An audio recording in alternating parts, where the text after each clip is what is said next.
A few weeks ago, I've shown you the Navitel R600 and promised to test for you the much more interesting R1000 GPS and a truly wonderful magnetic mounting mechanism packed within €110, and it's definitely worth checking.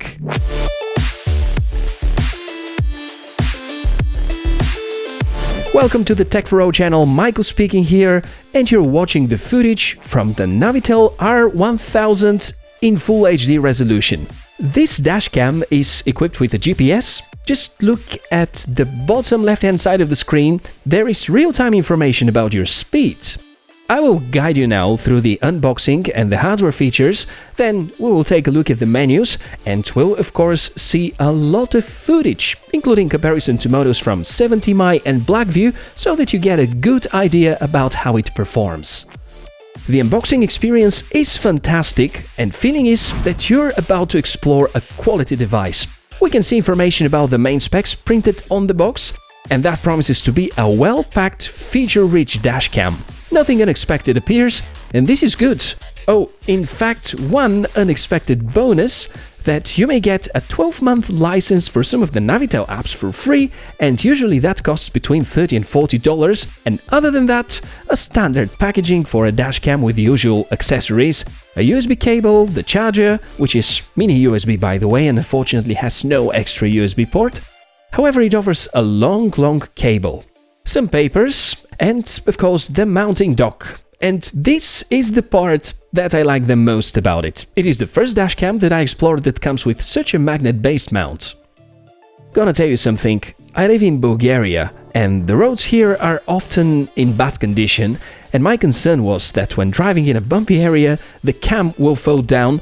Nothing like that happened. And in fact, the magnet mount is so good that I don't think it can fall under any circumstances, at least while you're driving.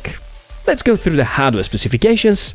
This will help us to set the right expectations about the quality of the footage. It uses a Galaxycore sensor, which is close to the performance of the ultra-popular Sony IMX323.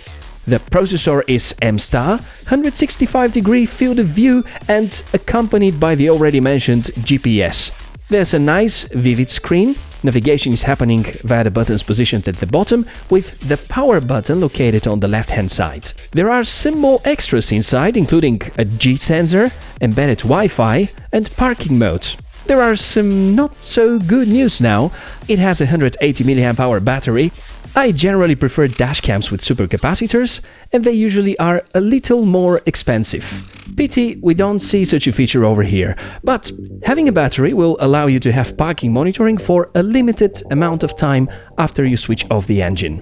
Also, due to the old chipset, there is no H.265 encoding, which allows slightly smaller file size, and we can see that more often in the 2019 dashcams. The cabling is quite easy, and you can get it done within a few minutes. Because a new parking mode is supported, I have used my old hardwire kit. This allows me to have direct power source from the fuse box of the car, and the main benefit is the possibility for using the parking mode when the engine of the car is off, and then the dashcam will start recording as soon as it senses some movement, and we know from experience that this can capture some parking accidents. Navitel have designed the mount quite well, and it even allows you to adjust the viewing position so that the angle properly covers the area in front of the car.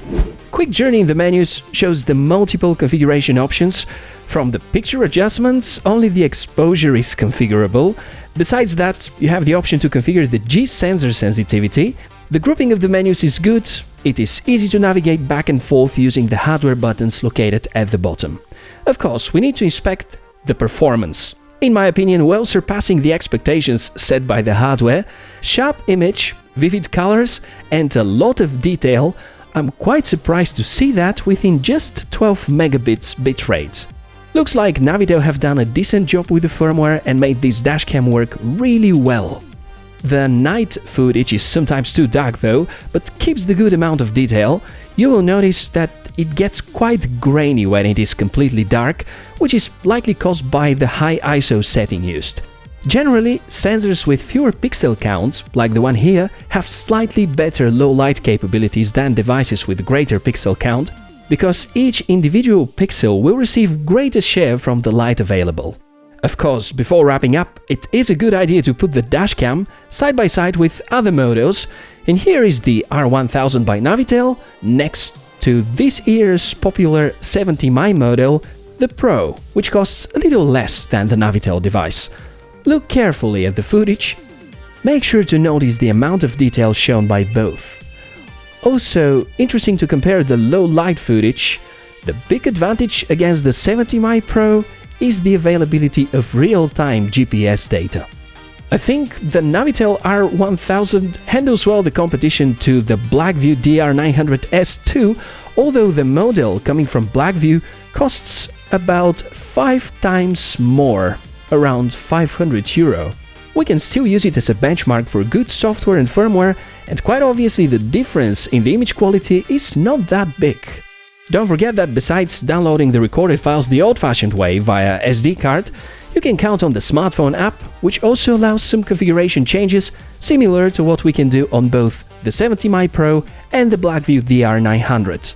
So now we know: outstanding magnet-based mount mechanism, very small, discreet and good-looking, embedded GPS with real-time data, and overall good performance, especially compared to two of the best devices in their own leagues.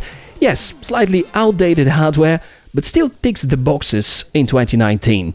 I hope that this video has helped you to understand what is to be expected from this, in my opinion, good and designed also in EU dashcam. As usual, more information you will find in the description below the video, and the comment section is the right place to get in touch and discuss how good or bad you find it. Support the channel and my work by becoming part of this great community. It is one click of the subscribe button away. It's been a great pleasure, and I'll see you in the next episode.